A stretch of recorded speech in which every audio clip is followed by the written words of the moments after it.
Hello, Happy New Year and welcome back to the channel. Yes, we're in the new shop. We're fully moved in and this is gonna be our working space going forward on the channel. The other day I was under the truck and I noticed that the bushings for the upper and lower trailing arms were pretty much shot. So today we're gonna be replacing both pairs. I have the vehicle all chalked up, so let's get under and get started. All right, we're gonna start here on the passenger side. This is obviously the rear against the axle. The wrench has a 19 millimeter socket on it. And then on this side, it is a 24 millimeter nut. So we're gonna get the impact, see if we can loosen this thing up. That is one off. So now let's move up here to the front and get this other bolt out. And as you can see, for all of these, I've already sprayed them down with some penetrating fluid to try to help break them loose. As far as I know, these have never been removed. All right, well, I was trying to use the impact to get the nut off here, but there wasn't enough space, it kept hitting the muffler. So I have this 24 millimeter wrench that I'm gonna put on here, and there's actually more room on the outside. So I'm gonna use the impact with a 19 millimeter socket to try to get the bolt loose.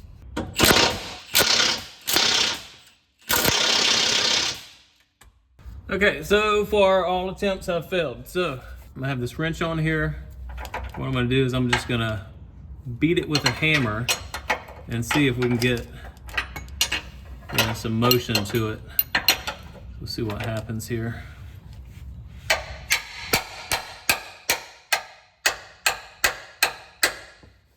Looks like it's starting to turn.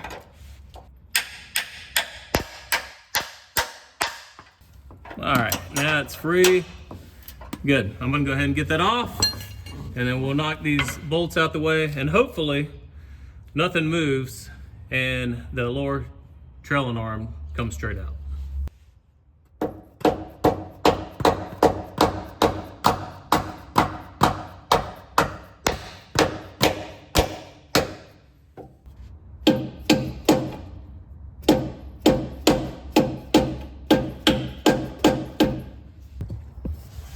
All right, so this is where I'm at back here. This was pretty much all done, except if you can see, it is bottoming out on that part of the suspension right there.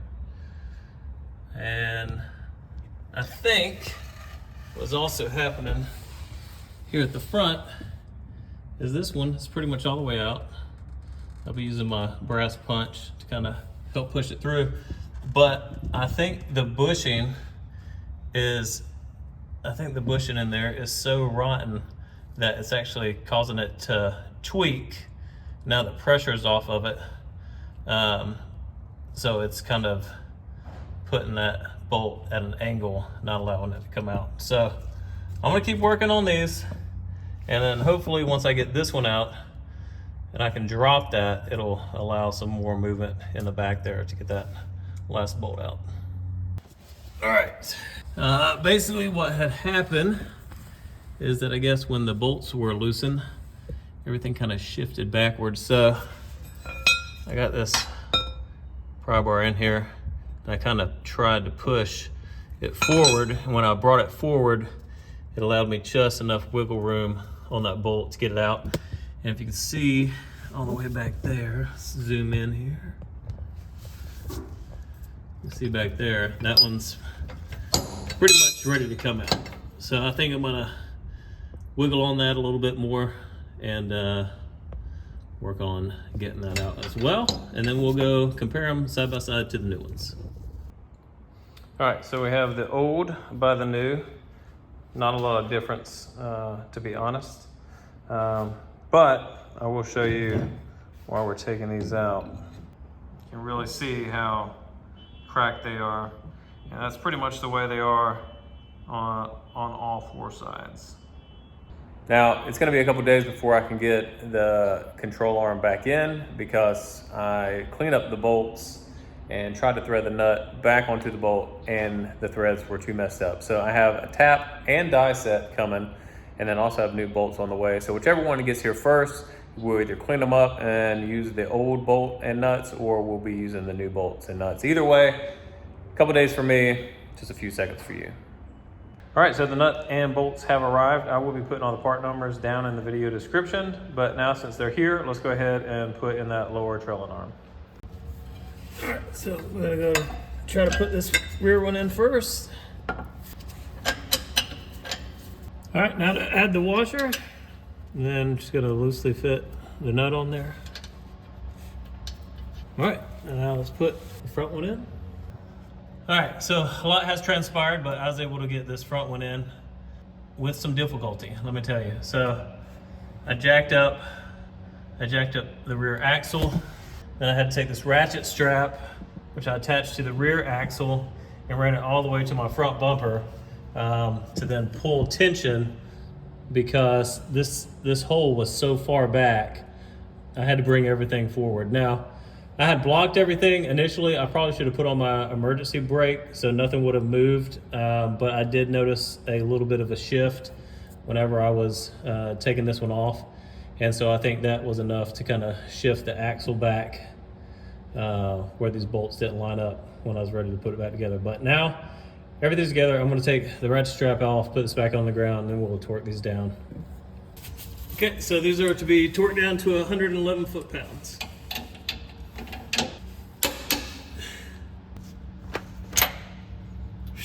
I don't know, man. This is the dumbest design. Why would you put a muffler here? Well, from outside, it's saying 111. I don't like doing that. I like to do it from the nut.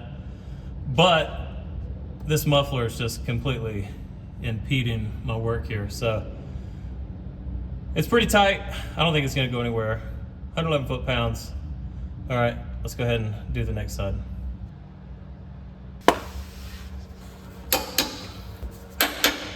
All right, so that's the lower trailing arms completed. If you're wondering, yes, the same exact thing happened on the driver's side that happened on the passenger side, and I had to use the ratchet strap and jack up the rear axle to bring them closer together. But that's all complete. So now let's tackle the upper trailing arms. All right, it's a new day. Today we're gonna be putting in the upper trailing arms. This one is a little bit different than this one. As you can see, this tab hangs down further. This is for, I believe, the height control sensor.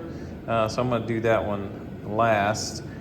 This one has a little bracket here, and that just has a little clip in it. And from what I can see, the clips, you have to push them in from the side. So I'm gonna get little pliers that I have and come up from underneath, try to get that without breaking it. And then we're gonna attempt to replace this. It should be fun. All right, so here's the passenger side upper control arm. There's that little tab I was telling you about. But this bolt shouldn't be too bad, I'm assuming.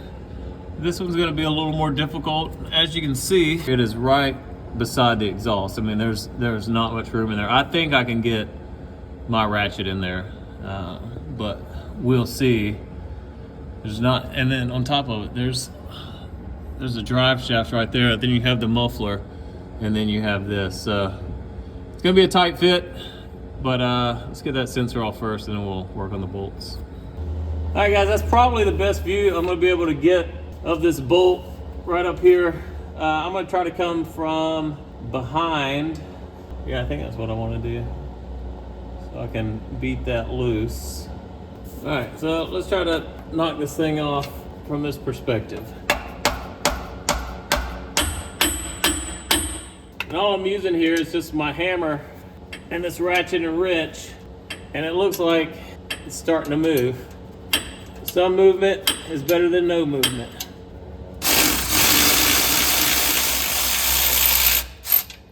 All right, I think we'll sneak that guy in there.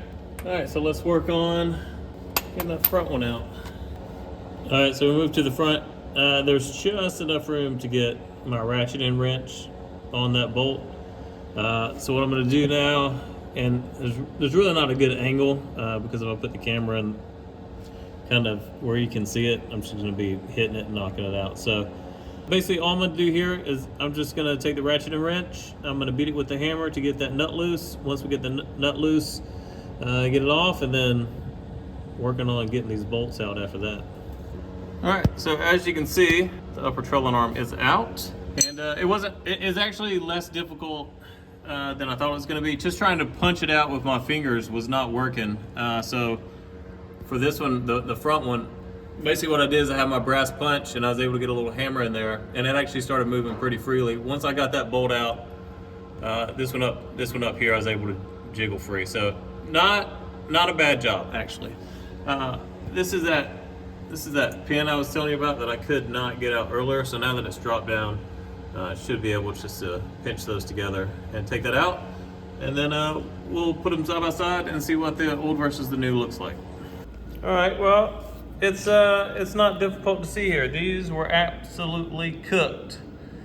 Those bushings, I mean, this one's even torqued that way. So yeah, these bushings, they were gone. So let's go ahead, throw the new one in, and hopefully putting the bolts in and torquing it down will be as easy as getting this last one out. Even though I didn't think it was going to be, it actually went pretty smoothly. So let's go. All right, so we finally got that bolt in and the nut on. We got the nut on up there. These are just loosely fit right now. I'll snug them down.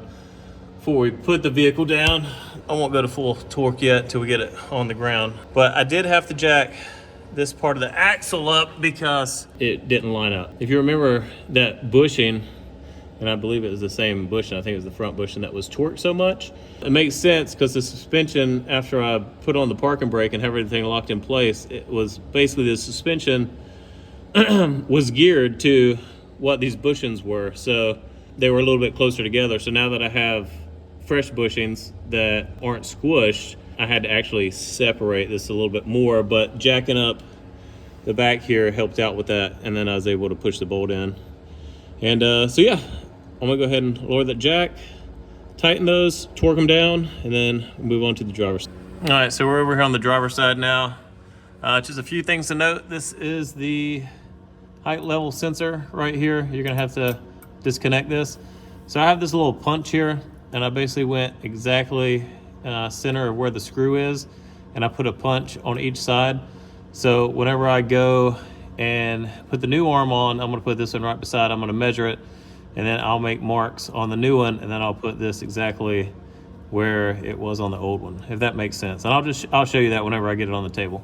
And then you got another one of these connections here, so I'll probably get that one again whenever whenever I take this down. I'm not gonna change anything from how I did it before. I'm just gonna get the 24 on both of these. I'm gonna get the hammer and then start loosening them up. After we do that, we'll disconnect all this stuff, take this one out and get it on the table and compare them. I'll show you how I'm gonna do that. And then it should be as simple as throwing it back in. If I run into any issues, I'll bring you back. All right, so in fact, there was a bracket right here. There's a bolt on the rear. It's a 12 millimeter. You probably could have bent that out of the way to get that bolt out, but I mean, it's just a little 12, so not a big deal. So I'm gonna go ahead and get my brass punch, and I'm gonna keep knocking on that until I can free that bolt up, and then I'll move on to the front one. Here's the driver's side. You can see, obviously there's some damage and some kind of torquing of the rubber on both of these. Definitely not as bad as the passenger side. I mean, this one looks really bad. One thing I wanted to tell you, so this is the level sensor that I had to take out. And at first I thought this nut was just really rusty, which I guess it kind of is. And I used some penetrating oil on it. And then it finally started to move, but as it moved, it also started spinning this as well. So I thought that I was screwed and then I wasn't gonna be able to tighten all this stuff back. This piece online is $120, so I didn't wanna buy it if I didn't have to. So I also took the top one off, and that was a 10 millimeter bolt. And if you see right back here, if you put a 10 millimeter wrench right there, I mean, it's a tight squeeze, but if you can get a 10 millimeter wrench in there, it'll hold it in place so it stops spinning, so you can actually get the nut off. So I think this is gonna be fine. It scared me there for a second, but I don't wanna spend $120 if I don't have to. So when I install it, I'm gonna use the 10 millimeter wrench on the back and then just cinch that nut down on the other side. Okay, hopefully this one is not difficult, but I'm gonna go ahead and throw it in initially, and then we can start trying to line up the bolts. All right, well, I want to apologize because I was gonna show you how I made the marks and then line them back up for the leveler system or the sensor, but if you see here, there's a little hole here, a little hole right there. They're a little off from each other, but it's generally, actually this one looks like it's the correct location given the circle right there. But basically what I was gonna do is I was gonna line both of these trailing arms up beside each other, measure this, and then attach that leveling arm right here back to it. But since I have already installed it, I'm gonna have to do it underneath the vehicle. So I'm just gonna take a measurement to this circle, and then I'll mark that on the new trailing arm and then hook everything back up. All right, so just in case you were wondering, I just decided to clean up these bolts. This is that 12 millimeter that was holding the bracket in the back. This was an M8 by 1 1/4, and actually that cleaned up really easily. And then for the height sensor, or height level, whatever you want to call it, that was an M6 by 1. So I cleaned those up. They were pretty junky, but the little bolts are moving on there just fine now. So I'm gonna go reinstall this, and then we'll get it out on the road and test it out. All right, let's land this plane, as they say. It's been over a month since that last clip. I did take the vehicle out on a drive. I'll tell you why it's been so long here in just a second, but I want to give you my takeaway and insight from doing those trailing arms. Honestly, I did not imagine that it would have had as large of an effect as it actually has on the vehicle, specifically the rear end, but the rear end feels more stout, firm, and really just put together than what it did with those previous trailing arms and those busted bushings. Everything from going over bumps, going around curves, and even when I start from a stop position, it's so much smoother taking off. I used to have a little bit of, I guess you'd call it a thud whenever I take off from stop, but that's pretty much all but been eliminated. There's still just a little bit left, and I think that's that slip yoke on the rear drive shaft. And once I do my universal joints, I'm actually gonna disassemble all that, clean out all the old grease, put in brand new grease, and I think that will remedy that little bit of sloppiness completely. Just real quick, if you are gonna attempt this job, there's just a couple things that I found to be very helpful, and I probably couldn't have done this job without it. A floor jack and a ratchet strap. So just keep that in mind and think about that if you are planning to do this job in the future. Okay, why has it been a month? So around Christmas time, we found out that my dad was suffering from early onset dementia and uncontrolled diabetes. There's a couple episodes that had taken place, and it really concerned me and my brother. So this past month and a half, we have been working diligently to get him in a better place and get him put in a place for success. That is one of the reasons it's taken so long to finish this video. Some of my other videos may be delayed due to these family issues. And if you've ever dealt with somebody that is dealing with dementia, you will understand that it is a difficult place to be in. So thank you guys so much for your support, all the comments you leave on the videos, liking the videos, sharing the videos. I really appreciate it. More videos will be coming out in the future. They may just be a little delayed. I just wanted to let you know what's going on in my life. And if you have any questions, concerns, please leave them down below. And as always, thank you for watching.